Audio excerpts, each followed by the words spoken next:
المدينة من صلى صلاة. محترم دوستوں اور بزرگوں،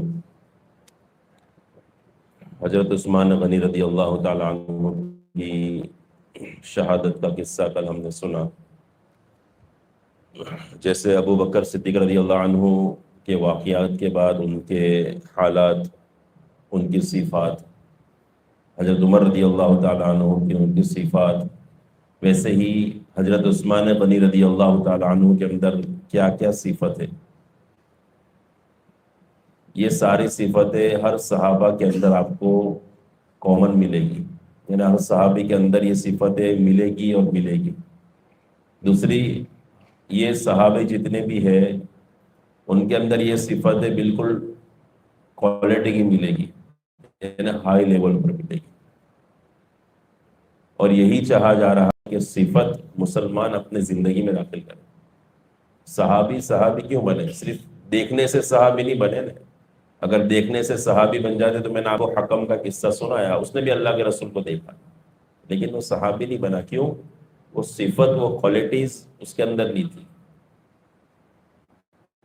تو جو صحابی بن رہے ہیں تو ایک تو اللہ کے رسول کو دیکھا اس لیے صحابی، اور ساتھ میں ان کے اندر وہ صفات جو اللہ کے رسول چاہتے تھے عملی طور پر کر کر بتایا، حکم دیا، اور صحابہ نے اس کو اپنی زندگی کے اندر لیا اور ان صفات کو ساری زندگی میں ترقی کرتے کرتے کرتے اس درجے تک پہنچا دیا کہ اللہ کے نزدیک سب سے مقرب بن گئے، دنیا کے اندر سب سے زیادہ ان کی مدد کی گئی، اور کل قیامت کے دن سب سے زیادہ مرتبے میں یہ لوگ ہوں گے صفات کی وجہ سے۔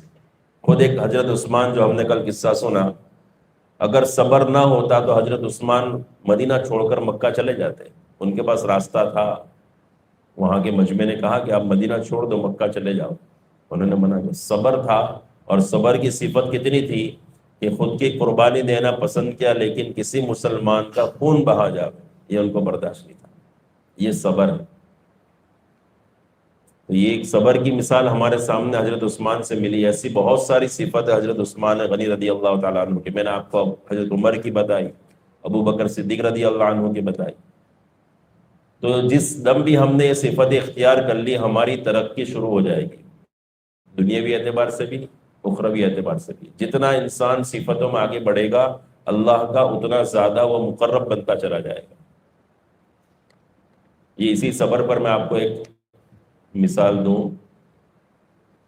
ہماری جماعت گنٹور میں تھی، سال کی جماعت، تو عرب کی جماعت تھی ہمارے ساتھ، اور عرب میں بھی وہ عرب جو دیہاتی عرب، جو پیور عرب جو کہتے ہیں نا، وہ زیادہ تھا۔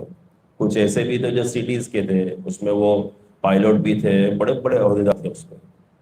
وہ کہتے تھے کہ ہمیں کہتے تھے کہ ہم صرف کار سے اتر کر گھر میں آتے ہیں نا، اتنی دیر ہمارے یہاں اے سی نہیں ہوتی ہے، باقی آپ کہیں بھی چلے جاؤ ہم اے سی میں ہی رہتے ہیں۔ ہمارا کچن اے سی والا، ہماری ٹوائلٹ اے سی والی۔ جیسے ہم حج عمرہ میں جاتے ہیں وہاں پر یہی ہوتا ہے، بلڈنگ ہوتے سب جگہ پر اے سی ہوتی ہے، اور یہاں پر آ کر ان کا مجاہدہ بغیر پنکھے کے اور بغیر غسل کے۔ وہ اتنی صفات کے مالک تھے کہ وہ ساتھیوں کو تکلیف نہ ہوئے اس لیے جمعہ کا غسل جمعرات کے دن کرتے تھے، اور وہ بھی واش روم میں ٹوائلٹ اس کو دھو کر پاک کر کر وہاں غسل کرتے تھے، اس لیے کہ جمعرات کو کچھ ساتھی کپڑے دھوتے تھے، تو وہ نہیں چاہتے تھے کہ میری وجہ سے کوئی ساتھی انتظار کرے، ٹوائلٹ کو دھو کر وہاں غسل کرتے تھے۔ اتنے صفات کے مالک۔ تو اس جماعت کے اندر ایک ساتھی تھے، تو غلطی سے انہوں نے اپنے جیب کے اندر پاسپورٹ تھا، وہ پاسپورٹ پانی میں کپڑے دھونے کے لیے انہوں نے ڈبوئے، تو وہ پاسپورٹ اندر چلا گیا پانی میں۔ آپ کو پتا ہوگا کہ پاسپورٹ بھیگ جانا اور پاسپورٹ کا پھٹ جانا یہ بہت خطرناک چیز ہوتی ہے، اور وہ بھی ایسے لوگ ایسی کنٹری سے آئے تھے تو ان کے لیے بہت زیادہ مشکلات۔ مجھے بھی پتا نہیں تھا، اس وقت پتا چلا کہ جو پاسپورٹ کا جو فرنٹ پیج ہوتا ہے وہ کبھی بھی جدا نہیں ہونا چاہیے، اس کا جو پٹھا ہوتا ہے وہ اس سے الگ نہیں ہونا چاہیے، ورنہ بہت پرابلم ہوتی ہے۔ ابھی بھائی کو پتا ہے، صبح سے کپڑے بھگوئے تھے، شام ہو گئی، شام کو یاد آیا اچانک، جیسے ہی انہوں نے نکالا تو پورے پاسپورٹ تو دھل گئی تھی، پٹھا الگ، کپڑا کاغذ الگ، سب الگ الگ ہو گیا۔ اس بندے کے اندر اتنا صبر تھا، ذرا بھی گھبرایا نہیں، ہائے واویلا نہیں کرا. اب ہم ٹینشن میں خود پریشان کہ اس کو کرنا کیا، ذمہ دار مجھے بنایا تھا. تو میں نے وہاں دہلی نظام الدین اس وقت بات کی، تو انہوں نے کہا کسی بھی طرح امیجیٹلی ان کو فوراً مرکز پر بھیج دو، انتظار مت کراؤ. اس لیے کہ وہاں ان کو یقین دلوانا کا یہی آدمی، اس لیے کہ اس کی تصویر میں سب کچھ مٹ گیا. سب سے پہلے تو ان کو یقین دلوانا پڑے گا پاسپورٹ آفس کے اندر بھائی یہی آدمی ہے. بہت زیادہ مسائل، کسی بھی طرح سے ان کو بھیج دو. اب وہ بندہ کہہ رہا ہے کہ مجھے ابھی گش میں جانا ہے. میں اس کو کہہ رہا ہوں کہ اپنے جانے کا انتظام کرے. نہیں مجھے گش میں بھیج دو آپ. کہ بھائی چلا جا گش میں. اس کو گش میں بھیجا. اور ہم ایک تو سب سے بڑا مسئلہ اسی وقت رات میں ٹرین کی ٹکٹ کرنا، امپاسبل، ناممکن چیز کہ گنٹور سے ڈائریکٹ دلی کی ٹرین میں ان کو ٹکٹ مل جائے اسی وقت، بہت مشکل، ناممکن جیسا. اور واپس اکیلا ساتھی جس کو اردو بولنا نہیں آتی، ہندی بولنا نہیں آتا، سوائے عربی کے کچھ نہیں آتا اس کو، اور اس کو وہاں سے اکیلے سفر کرنا ہے دہلی نظام الدین کا. آپ سوچ رہے کتنی پریشانیوں کے پہاڑ کھڑے ہوئے. تو وہ تو چلا گیا گش میں، پتہ نہیں اس نے اللہ سے کیا مانگ لیا. گش کے اندر ہم دعائیں مانگتے ہیں نا، گش کے اندر کیا کہتے ہیں کہ بھائی گش کرنے والوں کے اللہ کیا کرتا ہے، مدد کرتا ہے، کھلی مدد ہوتی ہے اس کی. تو وہ بھائی چلا گیا گش میں، ہم دوڑے ادھر. میں نے کہا بھائی کسی طرح ٹکٹ کراؤ. آپ اندازہ لگاؤ اے سی کے سیکنڈ کوچ کے اندر ٹکٹ خالی تھی، اور ٹکٹ اس کو ملی. حالانکہ مشکل ہے، مل نہیں سکتی. ٹکٹ بھی مل گئی. اب اس کا گش ختم ہوا، اس کو سمجھایا کہ بھائی اپنی 11 بجے ٹرین ہے، اس کو کھانا وانا کھلا کر جلدی ریلوے اسٹیشن پہنچے. وہاں پہنچے، انتظار کیا کرتے کرتے کرتے کچھ 20 یا 25 منٹ باقی تھی، سب مسافر آنا شروع ہوئے. تو وہاں پر ایک آدمی آیا جو سعودی میں تقریباً 10-12 سال جاب کر آیا تھا. اس نے آ کر سلام کیا، ہم نے سلام کا جواب کیا، بات چیت کی. پتہ چلا کہ اس کو عربی بھی آتی ہے، اردو بھی آتی ہے، کیونکہ وہاں جاب کر کے آیا تھا، اس کو سب پتا. اسی کوچ کے اندر اسی سیٹ کے سامنے اس کی سیٹ ہے، اسی کوچ کے اندر اسی سیٹ کے سامنے اس کی بھی سیٹ ہے. تو اس کو حوالے کیا بھائی ان کو دہلی نظام الدین. بولے میں بھی دہلی ہی جا رہا ہوں. تو بولے اس کو نظام الدین تک پہنچانا آپ کو. تو ٹھیک ہے، ہم بولے پہنچا کے آئے. تو یہ اللہ نے نظام چلایا کس بنا پر؟ صبر، اللہ سے مانگنے پر. کہ آدمی نے صبر کیا، ہائی واویلا نہیں کیا. اوہو ویسا نہیں. حضرت عثمان غنی رضی اللہ تعالیٰ. تو یہ صفات میں نے خلاصہ آپ کو بیان کیا. صفات اللہ مطلوب ہے، ہم چاہتا ہے کہ ہم صفات والے بنے، نام والے نہیں بنے. میں تو مسلمان جھنڈا لے کر نکل پڑے، نہیں. صفات ہوگی، دنیا سر جھکا کر آئے گی. تو یہ حضرت عثمان غنی رضی اللہ تعالیٰ عنہ کا کچھ صفت ہے. سب سے پہلی صفت ہے لکھنے میں بڑے ماہر تھے حضرت عثمان غنی. چونکہ بچپن ہی میں رائل فیملی، بلینر تھے، تو بچپن ہی سے یہ سب لکھنا پڑھنا سب کچھ جانتے تھے. اللہ کے رسول صلی اللہ علیہ وسلم کی وحی بھی لکھا کرتے تھے. اور اس کے بعد حضرت ابو بکر صدیق، حضرت عمر رضی اللہ تعالیٰ عنہ کے دور کے اندر کتابت کا کام انہی کے ذمے تھا، فتوے یہی لکھا کرتے تھے. نمبر 2، حافظ قرآن تھے. حضرت عثمان غنی حافظ قرآن تھے. ان کے پاس حفظ پورا تھا. آگے آ رہا ہے شان نزول، یعنی ان کے پاس شان نزول کا علم بڑا زبردست تھا. شان نزول کہتے ہیں کون سی آیت کس مقصد سے آئی ہے، کس موقع پر آئی ہے، کن لوگوں کے لیے آئی ہے، اور کب آئی ہے، کس سینیریو کے بعد میں یہ آیت آئی ہے. یہ بہت ضروری ہوتا ہے کہ بھائی اس کا شان نزول کیا. یہی میں آپ کو مروان کا واقعہ بتاؤں. جب مروان آیا مسجد نبوی کے اندر حضرت امیر معاویہ کے دور کے اندر، اور ممبر پر کھڑا ہوا اور کہا کہ آپ کو یزید کے لیے بیعت لینی ہے. امیر معاویہ کا جب عمر ہو گئی، یزید کے لیے بیعت دلوا رہے تھے. تو یزید کے فضائل میں وہ کہہ رہے تھے کہ یہ سنت ابو بکر ہے، سنت عمر ہے. یہ اس طرح سے اس کو جوڑ رہا تھا. تو عبد الرحمن ابن ابو بکر رضی اللہ تعالیٰ، ابو بکر رضی اللہ عنہ کے بیٹے وہ کھڑے ہو گئے اور کہنے لگے کہ نہیں، یہ سنت ابو بکر اور عمر نہیں ہے، یہ سنت کیسر و کسرا. کہ کسی امیر کی حیاتی کے اندر کسی کے لیے بیعت لی جاوے تو یہ تو سنت کیسر و کسرا ہے. یہ کہا اور مروان نے حکم دیا کہ پکڑو اس کو. جیسے پکڑنے کا حکم دیا، عبد الرحمن ابن ابو بکر بھاگے وہاں سے. اچھا یہ بھاگ گئے تو اس نے پھر بعد میں کیا کیا، لوگوں سے کہا کہ قرآن شریف میں آیت آئی ہے نا اف لکما، کہ اپنے باپ کو اف بھی مت کرو. تو یہ اس آدمی کے لیے آئی ہے. یعنی ابو بکر کو بہت ستاتے تھے. آپ سوچ رہے ہیں کس طرح سے اس نے فٹ کر دیا، لوگوں کا مائنڈ کیسے ڈائیورٹ کیا کہ یہ آدمی اچھا نہیں ہے. ابو بکر رضی اللہ عنہ کو الگ کر دیا، کہا کہ اس کو یہ ستایا کرتا تھا. تو عبد الرحمن ابن ابو بکر نے یہ آیت سنی اور لوگ اس کے پیچھے دوڑے. اور یہ عبد الرحمن ابن ابو بکر اپنی بہن حضرت عائشہ رضی اللہ عنہ کے حجرے میں چلے گئے. اب یہاں پر جانے کی کسی کو ہمت نہیں ہوئی. تو حضرت عائشہ سے کہا کہ یہ مروان نے یہ کہا ہے کہ یہ آیت اس کے بارے میں آئی ہے. تو حضرت عائشہ نے کہا کہ یہ جھوٹ بول رہا ہے، کذاب ہے، مجھے پتا ہے یہ کس آدمی کے بارے میں آیت آئی ہے، وہ تو کافر آدمی تھا، مسلمان بھی نہیں تھا، اور یہ جھوٹا الزام لگا رہا ہے عبد الرحمن رضی اللہ عنہ پر کہ یہ اس کے بارے میں آئی. تو کس آیت کہاں پر آئی ہے اس کا جاننا بہت ضروری ہے. تو ابو بکر رضی اللہ، یہاں پر دیکھو مروان نے کتنی چالاکی سے کس کے لیے آیت نازل ہوئی تھی اور کس کے لیے فٹ کر دیا، لوگوں کو ڈائیورٹ کرنے کے لیے. تو یہ شان نزول کون سی آیت کس بارے میں آئی ہے اس کا علم حضرت عثمان غنی رضی اللہ عنہ کو بہت زبردست. مسائل نکالنا، قرآن کریم سے مسائل کو نکالنا، یہ حضرت عثمان، اس وقت نہیں تھا کہ بھائی احناف اور ہماری جو کتابیں تھی اس طرح سے یہ کام ہوا نہیں تھا، سیدھا قرآن اور حدیث سے مسئلے نکالے جاتے تھے. تو حضرت عثمان غنی یہ اس کے ماہر تھے.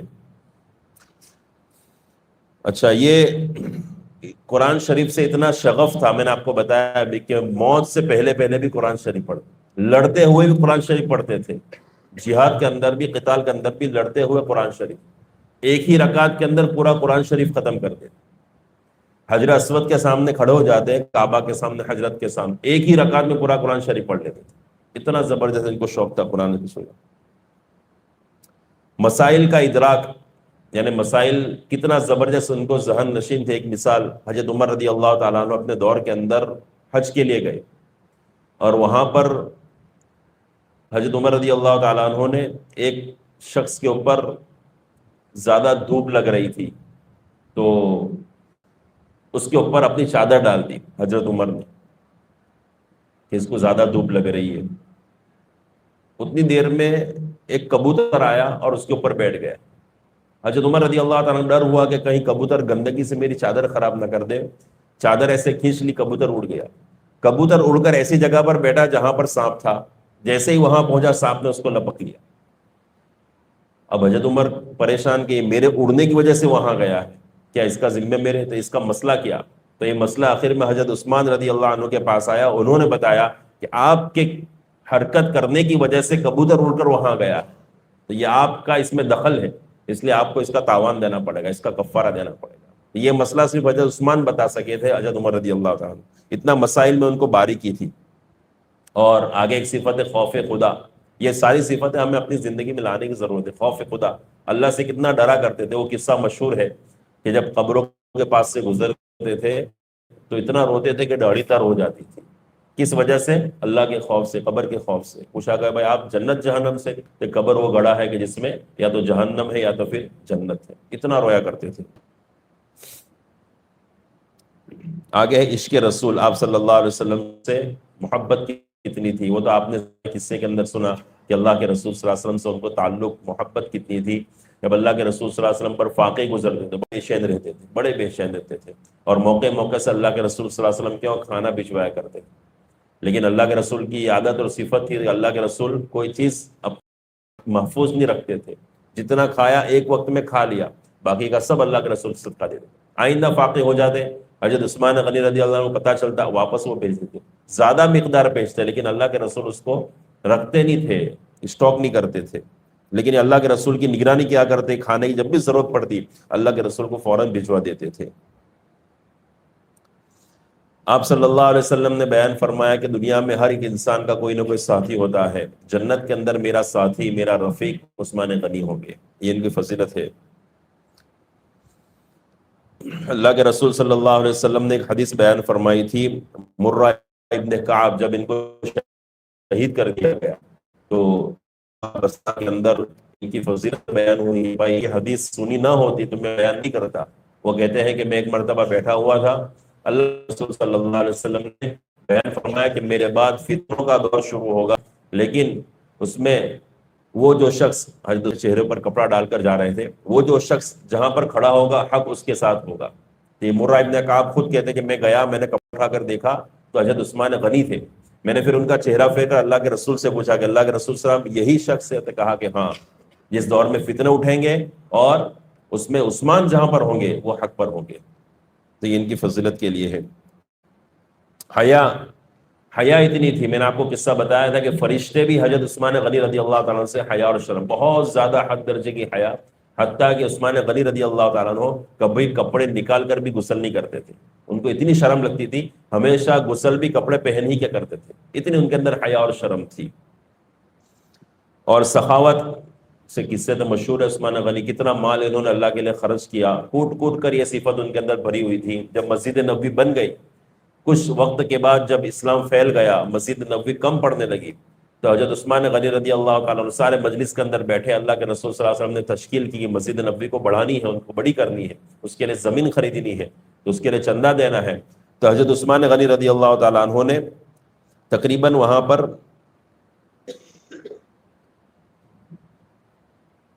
25,000 درہم آپ صلی اللہ علیہ وسلم کو مسجد کو بڑی کرنے کے لیے دی تھی، زمین خریدنے کے لیے 25,000 درہم دی۔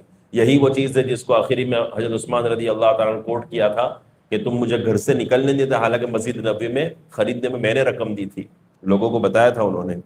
یہ ان کا معمول تھا کہ ہر جمعہ کو ایک غلام آزاد کرتے تھے۔ جو ٹوٹل ان کا زندگی کا فکر لگایا، حساب لگایا، ٹوٹل 2400 غلام انہوں نے آزاد کیے تھے۔ 2400 غلام، یعنی ایک غلام آزاد کرنا بڑی رقم دے۔ 2400 غلام انہوں نے اپنے ہاتھوں سے آزاد، ہر جمعہ کو ایک غلام آزاد کرتے تھے۔ تواضع اتنا تھا کہ اتنے بڑے خلیفہ بن گئے، حالانکہ پہلے سے یہ مالدار ہے، لیکن کبھی بھی وضو کا پانی کسی خادم سے نہیں کہا۔ رات کے وقت صبح تہجد میں کبھی بھی اٹھنا ہوتا، خود ہی سارا انتظام کرتے۔ کسی نے کہا بھی کہ آپ خادم کو کیوں نہیں کہہ دیتے، تو کہتے خادم میرا دن کا غلام ہے، رات کا اس کا آرام کا وقت ہے، میں اس کو نہیں اٹھاؤں گا، تو خود ہی پانی کا انتظام کرتے۔ حضرت عباس اور آپ صلی اللہ علیہ وسلم کے خاندان کا اتنا اکرام کرتے کہ جہاں کہیں حضرت عباس، آپ صلی اللہ علیہ وسلم کے چچا ہے نا حضرت عباس، جہاں کہیں مل جاتے تو اپنی سواری سے اتر جاتے۔ حضرت عثمان اتنا ان کا احترام کیا کرتے تھے، یہ ان کی تواضع تھی۔ تو یہ کچھ صفات ہے حضرت عثمان غنی رضی، بہت سارے ایسی صفت ہے، لیکن ہر ایک کے پیچھے کچھ نہ کچھ قصے ہیں، لیکن مختصر یہ جو صفت ہے جو کامن ہر صحابی کے اندر ہے، تو یہ صحابی کو اتنے اعلیٰ درجے تک پہنچانے کے اندر ان صفاتوں کو زیادہ دخل ہے۔ اب آئندہ ہے چوتھے نمبر